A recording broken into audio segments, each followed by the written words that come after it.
All Bangla news চ্যানেলে আপনাদের সবাইকে স্বাগতম। বন্ধুরা, এখানে হু অর্থাৎ ওয়ার্ল্ড হেলথ অর্গানাইজেশন হইতে করোনা ভাইরাস সম্পর্কিত একটি অত্যন্ত গুরুত্বপূর্ণ খবর বেরিয়ে এসেছে। বিস্তারিত জানতে হলে ভিডিওটি শেষ পর্যন্ত দেখবেন।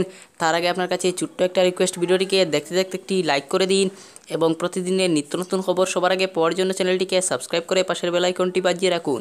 তাহলে প্রতিদিনের নিত্য নতুন খবর সবার আগে আপনার কাছে নোটিফিকেশনের মাধ্যমে পৌঁছে যাবে। তাহলে চলুন এ বিষয়ে পুরো বিস্তারিত জেনে নেওয়া যাক।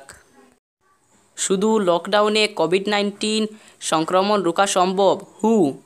কোভিড-19 সংক্রমণ রুখতে ভারতসহ বিশ্বের প্রায় 32টি দেশে লকডাউন ঘোষণা করা হয়েছে। ভাইরাসের ভয়ে আচমকাই থমকে গেছে স্বাভাবিক জীবনযাত্রা। শুধুমাত্র লকডাউন জারি করে সংক্রমণ ঠেকানোর এই প্রক্রিয়া কি সত্যি কার্যকরী? সেই বিষয়ে নিজের মতামত জানালেন বিশ্ব স্বাস্থ্য সংস্থা হুর emergency expert mic Ryan.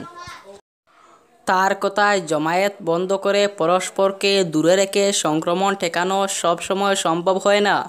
Lockdown মন্দ নয়, তবে খুব একটা কার্যকরীও নয়, এমনটাই জানালেন মাইক রায়ান। তার মতে, SARS-CoV-2 এর মতো প্রাণঘাতী ভাইরাসের সংক্রমণ ঠেকাতে গেলে সবচেয়ে আগে দরকার স্বাস্থ্য পরীক্ষা।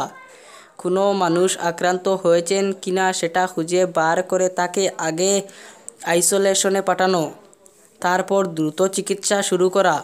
সংক্রামিত রোগীকে যদি 5 জনের থেকে আলাদা না করা যায়, তাহলে তার থেকেই সংক্রমণ ছড়াবে বাকিদের মধ্যে।